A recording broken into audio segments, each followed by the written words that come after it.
And welcome to the Davenport Coaches Show, coming to you live from Uccello's in Caledonia. I'm Rick Berkey, the head coach. Sparky McEwen's here. We've got some special guests. We got a Davenport player. We got volleyball coach Charley Andrews here to talk about that. We're going to talk about Davenport's last game last Saturday on the road in Missouri.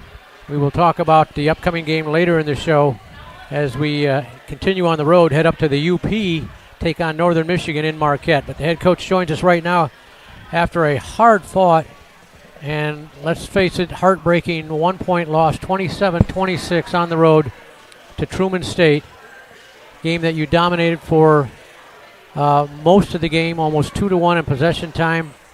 But a couple of big mistakes hurt you down the stretch. Yeah, a couple big mistakes. The week before, we lost that, a time of possession 2-1, and this time we win it, and look what happens. You take the loss, and we didn't play a complete game. A lot of credit has to go to the fact that Truman, did everything, that they were supposed to do to stick around when we had the momentum that we had, and then obviously they made a couple big plays. The pick six when we were driving to go up 21.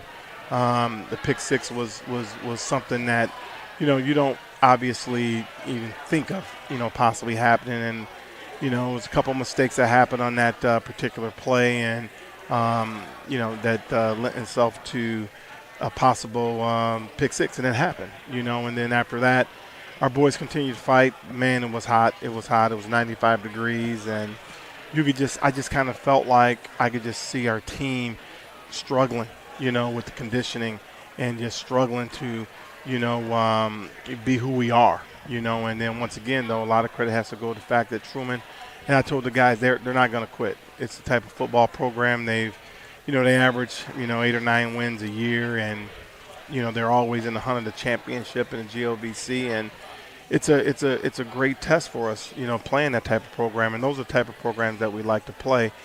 So a lot of credit to them, in their own backyard, and we had a couple opportunities, to win that thing, and we just came up a little short.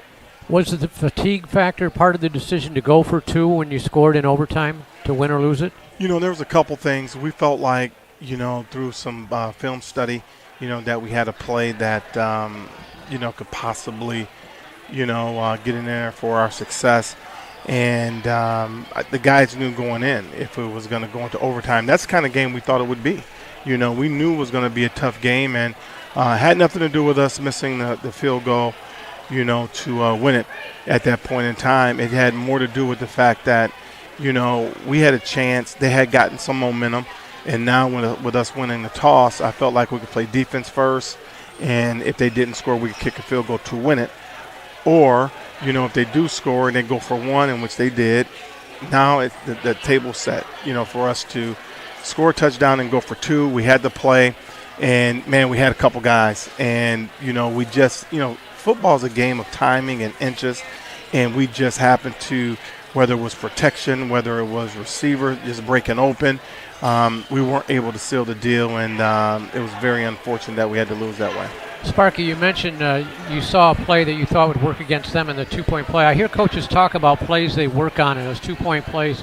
Does that change week to week, or do you have specialty plays that this is our favorite two-point play, we're going to run it no matter what, or does that adjust by the opponent? Great question. It's both, okay? It's a combination of both. We have a couple two-point plays that we really like that we work on, and then we hold on to them. We've had plays that we've been working on here for 4 or 5 years, okay? And then there's the opponent. And this particular opponent, we felt like we had a play that would work. And, of course, after the game's over, you take a look and you're like, wow, okay, we felt like we, had the right play. We just did not execute. And it's unfortunate, but now, it's behind us. And, already we've had 2 days of practice. And, going into that game, we knew we had 3 games in 12 days. Okay, that stretch of 3 games in 12 days, and that's a lot. That's taxing on the body, and it's a little warm this week as well. So as a staff, we got to be careful, with our guys and their legs. But at the same time, we still feel like we got to continue to get in better shape. Trey Harris, back-to-back games of 100 or more on the ground. That doesn't happen too often at this program. No, not at all, especially in a program where we just had his brother go for, GLIAC back of the year, back-to-back years, So the Harris family's been good to us, man. And he, Cephas is a great young man, just like Miles. You had a chance to meet his brother, which was voted as one of the captains. Just a great family. These guys, they've done a tremendous job, and their sportsmanship is amazing, and, they're great teammates. Latrell Scott had back-to-back games now with 10 or more tackles. He's really a force. You can see him movement around on the defensive side. He is. Speaking of another great young man, he's a captain, and he did one heck of a job, because you could just see how our team with that heat, it was starting to just kind of die down, and you could just see him just rise up, and that's what you want out of your leaders. And he did a heck of a job for us, and we're going to need that kind of effort out of him the remainder of the way, especially this week as we go against Northern Michigan and the type of offense that they run. All right, speaking of which, later in the show we'll have you come back. We got a full load of guests tonight, so we'll have you go grab some Uccello's food. We'll come back and talk about our Northern Michigan game this Saturday afternoon at 1 o'clock up in the UP next time you're here. We will take a short break, and we're going to come back, and we're going to talk with Dom Grguric, grad student from Akron, Ohio, on the DU Panthers Coaches Show, live from Uccello's in Caledonia.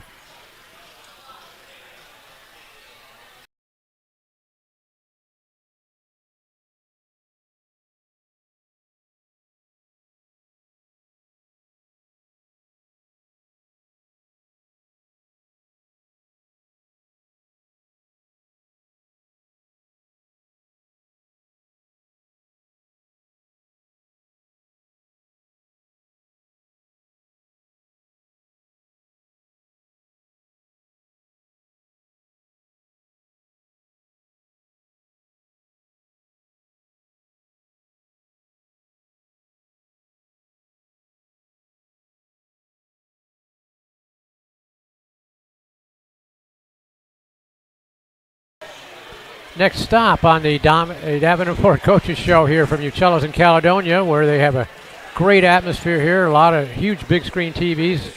Right now as we speak, they're watching Tiger baseball, but there's football games, there's talk shows going on.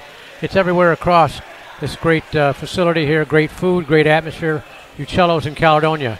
Our player guest this week, Dom Grguric, a grad student from Akron, Ohio. Played a couple years at Valparaiso to start his college career, then went to Bowling Green Division I, played a couple years with the Falcons in the MAC, 23 and 24 before he joined us right now. Dom, let's ask you how that route got you here to Davenport. When did you first hear about Davenport, and what caught your interest to come here as a grad student? Well, first of all, thank you for having me on the show, Rick. I'm honored to be here and just excited, but I started off at Valpo. I came out of high school around that COVID year, so it was a very strange recruiting process, but spent some time there, met some good people, ultimately didn't work out, and my special teams coach from Valpo, my freshman year, moved on and went to Bowling Green, which was his alma mater. So I decided to take a shot at the portal, and he had a spot available for me, and I took a preferred walk-on spot there and came in as I think 8th string on special teams, and just worked really hard and eventually got a starting job on kickoff and punt return, where I played for 2 years there. And then after I graduated from Bowling Green, I decided that I wanted to take another opportunity and take another shot at the transfer portal. And I wanted to go down and play a little bit more offense and hit the portal just to see how it went. And, I had some people that knew Coach Spark at Davenport, and Coach Spark reached out to me, called me, and talked to me a little bit on the phone. And, I kind of knew right away that it would be a really good spot for me. Took a visit, and I really liked it. I came in a little late, but, when he called me for the second time and told me, give me an offer, give me an opportunity, I kind of just felt that it was right, especially on my visit too. I feel like people ask you why you went someplace. It's sometimes hard to put in words, but it just felt right. Boy, I tell you, Panther fans, if you go into a game or you watch the video sometime, watch this guy on special teams. He is a demon, and it's really fun to watch. Talk about a guy who gets after it. It is him. Prior to college, you went to Walsh Jesuit High School in Akron out there, had an outstanding high school career. In fact, left as the number 4 all-time receiver under Coach Nick Alexander. What did Coach Alexander show you as a player and maybe as a person, if that was applied too? Yeah, a whole bunch. I think Coach Alexander was like the first stepping stone for me to kind of have the confidence to go play college football. You know, he came in my junior year, and my time at Walsh, my first 2 years, we were not very good at all. We went 0-10 my sophomore year, and he came in, and I didn't really know what expectations to have. Football really wasn't even my main sport until that junior year. And, you know, he put a lot of faith in me and a lot of trust and gave me an opportunity. We had our number 1 wide receiver at the time go down with a ACL injury in our first scrimmage my junior year, and he kind of told me that it was, you know, time to step up. And I think it was probably my second game my junior year against St. V is when I, you know, really felt like I could do it. But he helped me out a lot in the recruiting process. He's a great motivator. He really built that culture up at Walsh Jesuit, and I'm still in contact with him, you know, almost every day. So, you know, he taught me to kind of play with confidence, you know, trust myself, and he taught me a lot about the game too. He used to let me sit in on quarterback meetings weekly because at one point I was the emergency QB just in case. So, you know, I got to learn a lot about the game from him, especially on offense, because he was a coach at John Carroll University, a great Division III school in Northeast Ohio. And he's a great football mind, brought a lot of great football minds to Walsh Jesuit. So, you know, they not only really helped me with my football intelligence, but just my mentality in football. You mentioned that other sport that you were into before you started football was track. You're part of a couple of school records on the track team. Yeah, so actually, funny enough, I didn't start playing track until my sophomore year. So I was a baseball player and basketball player along with football originally. My dad was a great baseball player. He played college ball, both in baseball and football, and had some opportunities in the majors a little bit to play baseball. But I had a wrist injury that brought me down from baseball, and I asked to join the track team. And that junior year was that COVID, when the COVID outbreak hit, so I missed that year and got to play track my senior year. I almost played track or almost ran track in college, but going into high school, basketball was actually my favorite sport, my main sport, and I wasn't even sure if I was going to play football to start high school out, but man, I'm glad I did. Tom Grguric, our guest here, grad student from Akron, Ohio. Opening game, you partially blocked a punt at Gannon, and then you caught 3 receptions for 16 yards Saturday on the road. What are your thoughts so far on your play and the team's play through 2 games, just starting the early part of the season? Yeah, I'm very happy with both. I think, you know, we've had some tough games, you know, just having to, you know, got long road trips and, you know, played some very good opponents. I'm very happy with my play, and, you know, I think I can do more, and I know I will do more. I'm glad I could get it done on special teams and then, you know, on offense as well. And, you know, that's, you know, kind of why I came here, to be able to help not only on special teams but, you know, on the offensive side too. And I think our teams played really well. And I think we had a big jump in play from that first game to that second game, and we're still, you know, growing and getting better. And you know, I think it's only up from here. And I think we're going to do a lot of big things for the rest of the season. And I'm very confident in, you know, both my abilities and our team's abilities. Tom, you already have your degree, an undergraduate degree from Bowling Green, and now you're going after your master's at Davenport. What are you looking to do with your education once your football days and Davenport days are done? Yeah, so I'm looking to, after I'm done with my master's here, I'm looking to potentially go to law school, and then after that, I'm hoping to become a federal agent of some sort, whether that's, you know, Secret Service, FBI, CIA. I just want to do something that, you know, not only will be just exciting and, you know, fun, but something where I could give back to my community and my country and, you know, serve my country in some fashion. Good for you. Impressive young man, Dominic Grguric, our special guest. Best of the best. Great to have you here with Davenport. As long as we got you, we'll enjoy it. Appreciate it, Rick. Thank you for having me. All right, we're going to take a break, come back and talk a little women's volleyball here on the Davenport Coaches Show, live from Uccello's in Caledonia. Stay with us.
We roll on the Davenport Coaches Show of Uccellos in Caledonia. We're talking football in the first two segments. Now we're going to switch over to women's volleyball as Charley Andrews, second-year head coach of Davenport's women's program. Last year, very young team. Charley, you still got to double digits with the wins. How did you assess the team last year and your first year heading up the Davenport program? Yeah, I mean, for sure, we were very young, and I knew it was going to be some growing pains for sure. We're still young this year, but with a little bit more experience. But, coming in your first year, your head is spinning everywhere. So being able to have a spring season to settle down and get our culture right and get all of our arrows in the same direction, it's been a world of a difference, and we've been able to execute on the court better than where we were at last year. You had 5 freshmen that were key players last year. Now they're up to that here. Can you see that jump from freshman to sophomore that you often see? Oh, yeah. Obviously skill-wise, we're able to see their progress there, but more in the leadership. They hold each other accountable. They have a voice now. They feel a lot comfortable. They also compete harder. I think you can see it definitely in the last 2 weeks. They don't panic when things aren't going well. They know if they just keep going and keep grinding that good things are going to happen. So, what did the team do in the summer, let's say, or off season, as far as teams of bonding to build that continuity and compound? You know what I'm trying to say. I'm not saying it. Yeah, I get it. Yeah, it's tough because in the spring season, that's when you really develop the culture, and then they're gone for the summer, and you're like, okay, hopefully they continue doing what they're supposed to do. But we made a plan. We knew that all of our girls like to go home, which is 100% okay, see their family, they have internships. And so we made a plan, a weekly schedule of FaceTiming. We included the freshmen, we included the transfers, just to make sure that even small conversations, just getting to know each other, but also making sure that, when August 17th did hit, that it wouldn't be a start. It would be a continuation of the spring, and just getting everybody who was new to the program on the same page about what our culture is and what this program represents. Your top returner, junior Abby Allen, and she's a big part of your program, isn't she? She is huge. She's huge on the court and off the court. She's huge for us. Freshman Maddie Berry came in, and she's been a spark right away. Yeah, it's been fun. She, I knew that she had a successful club and high school career, winning a state title, and I knew that she would bring that fire to our team, along with the rest of the freshmen. They just have a competitor mindset that makes the rest of our team work harder, and I think, especially for Maddie, you can see that on the court. She gets everybody else to play hard. When you go out and look at high school seniors and juniors for potential recruits, Charley, what do you look for in terms of intangibles, and how do you measure it in terms of the quality of opposition? Because some programs are playing much higher competition than others. How do you assess that? Yeah, it's tough too, especially where we're at, because there are a lot of good volleyball programs in this area. You have Hope and Calvin, who are top ranked in Division III. You obviously have the Blue School over there. So it's tough, right, to find the right kids. But to be honest, as I just said, we're trying to find the right kids that fit our program's identity. I like that Blue School thing, by the way. School, I like that. I couldn't name it. I'm going to borrow that. I'm going to borrow that. Go ahead. I couldn't name it on live, but we're looking for people that compete, and I think that's an intangible that you just can't teach, really. I think obviously you can guide them towards that competitive mindset, but if you get kids in here that want to compete and want to play hard, the rest will fall. You hosted an invitational tournament over the weekend, home 1 and 2, but boy, I tell you what, you were nip and tuck in almost every set. Yep. Tell us about how you appraised the team's overall performance in the weekend. Oh yeah, we were absolutely fantastic. We just played some really, really tough competition. Finley and Gannon, obviously, very good teams. Tiffin as well. And I just told them, you can see it when we play. We have the heart, we have the determination. We compete harder than I think anybody else does. Now we just have to continuing to trust the process and just keep going, and everything else will fall into place. But couldn't be happier with how they played. Charlie, who has surprised you? Can you name a player that maybe you saw them in a certain role going into the year and they've upped their game even more than you thought they might in this year? Yeah, I think a couple people. I think Maddie Berry, like you said. Obviously when you come in as a freshman, you never know what you're going to get. And she has just been a competitor and a spark for this team from the beginning. And then I also want to shout out my middles. I'm tough on my middles. I was a former middle. And I think last year, from last year to this year, there's been outstanding growth from them. We rely on them so much, and for them to be able to handle that pressure and handle that load, I couldn't give more praise to them. Lastly, Charlie, tell us about the upcoming schedule. What do you got on slate for the next couple of weeks? Yeah, we're heading to Grguric play. We've got a couple weekends at home, which will be nice. We've got the Northern schools. We've got Northern Tech. And then next week we've got the rivals. We've got Grand Valley, and then we've got Wayne State. So, again, with the Grguric, you never know what to expect. It's all good competition, so we're ready to get into it. Best of luck. Thanks for stopping by. I hope you got some of this Uccello's great food here. Oh, yeah, of course. Of course. Charley Andrews, women's volleyball coach, thanks for joining us. Take a break, come back and talk about this coming weekend football game up in the UP against Northern Michigan here on the Davenport Coaches Show.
Coach Sparky McEwen joins us for the final segment of the Davenport Coaches Show as we look ahead to this Saturday's game at Northern Michigan, the third straight road game to start the season for your Davenport Panthers.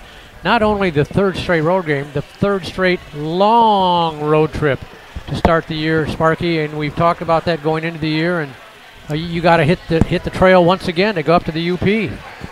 Thursday we take off, and we go up and like I told you before, we travel the right way, and we're pretty fortunate that our university makes sure that we take care of our student athletes. And this past trip, it was a tough trip. It was one of the tougher trips that we had taken because logistically we ran into some things, and so sometimes those are the reasons why you have to leave on the Thursday, because when your travel party is 90 and there's so many things that could possibly go wrong. Unfortunately for us last week, we had a number of those things happen.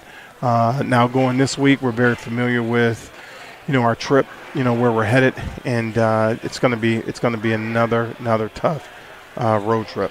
Well, like last year at this time, Northern Michigan's 0-3, but unlike last year, Spark, they have been in all three games. This is a drastically improved Northern Michigan squad, even though the win-loss record doesn't. They've lost 44-37, 23-18, and 20-7. They've been in all three games. They have been in all three and had a chance to win all three. And, it's what, this Grguric football is all about. The Grguric, for the most part, didn't have a great week this week. Only a couple of teams out of non-league schedule won games, but all the games were tough. All the games are very physical. And, this Northern Michigan team, they've seemed to settle in on a system that they like to run offensively and defensively. It complements each other really well. And it's a team to be reckoned with, and they're tough to prepare for, and our players are aware. We have a very mature group, and our guys know that this is a team that that demands a lot of respect. When you look at the film, it jumps off right away that offensively, they get downhill, and they're very physical, just like all your Grguric teams. And then on defense, they got some good athletes running around there, and they got a front four up there. They go, too deep, that wreaks havoc, and they're very, they're very organized in what they do, So once again, we've got a tall order here, and our boys know that it's going to be a very hostile environment. I think it's going to be homecoming, so it's going to be a lot of excitement up there, and it's going to be tough on our boys to go up there and have to be able to come home with a win. Running back Noah Dobert averaging almost 5 yards a carry for them. Yeah, once again, it's the scheme. It's an unbelievable scheme, and then all of a sudden now you put in there a good athlete, and it keeps us up, all week, in hopes that we could go in there, and the number one key here is taking care of the football for us, getting them on the ground. You got to tackle people, and that's the tough thing in this game, when we're going into this type of scheme. We got to be able to tackle. They're going to, pop with you. That's what happens, but we just got to stay at it. We have to stay at it, stay disciplined. Last week we had far too many penalties. The first week I was pleased with our effort when it came to penalties. Last week, not so much. When you have 13 penalties for, as many yards as we had, that's not the recipe for winning football, So got to be disciplined, got to be physical, take care of our, quarterback, and, make sure that we're able to tackle. Sparky, you played Northern Michigan twice this year, up here this week and then next week. This week is a conference game. Tell us about the decision of when you're going to play a team twice like that, the decision which game was going to be the conference game. I can't necessarily remember how that whole piece worked out, but I know there were some discussions amongst the league. Unfortunately, in the GLIAC, there's not a lot of opponents that's choosing the GLIAC as a non-conference, scheduled game. The Wildcats weren't able to, secure a game, of that great distance. You have to understand that we're here in the state of Michigan, and we got to get on the bus, and we still got, a 7-hour trip, I think it is, or something like that, to go up there. And think about teams coming from, Ohio or Pennsylvania or, Missouri or something like that, or even Wisconsin, the farthest part of Wisconsin, so it's tough to get to, so we were able to solidify a deal to make sure both our teams, had a full slate of, scheduled games, and they're an in-region opponent. Them being an in-region opponent is very, very important to us, and they got a really good guy as a head coach over there. The both of us talked through the entire process, and in hopes that we could find a different opponent, and we both have just the utmost respect for each other that, we really want to try and find another opponent, and there was really no takers, and this is throughout the entire year, so we'll be making a trip there this time, and then they'll come down later in the season. All right, Sparky, finally, you mentioned, we talked about the time of possession. I know that's a big thing for you. Is that a key stat again for this week's game plan? I don't know. If you think about it, the week before we were practically 42-18 the week before, and we win the game, and we never were behind in the game. And then this week, it was almost 2-1 in our favor. Yeah. And we did not we led that game the entire way up until late in the fourth, so actually into the fifth. Into the fifth quarter, overtime, yeah. To the overtime, so it took 8 quarters for us to be behind, so I don't know. Sometimes that stat is overrated, but in this game, all jokes aside, in this game, I think that stat is going to be a huge stat because their offense is built to hold onto the football, okay? It keeps us on the sideline, so we want to be able to, get them on the ground, tackle them, secure, the down and distance and make them punt the football and give our offense a chance to go down and score the football. All right, well, good luck Saturday. See you come back with a win. Absolutely. All right, that's going to wrap up the Davenport Coaches Show. Thanks to volleyball coach Charley Andrews for joining us. Dom Grguric, our player guest. So for Coach Sparky McEwen, I'm Rick Berge saying thanks for joining us, and go Panthers.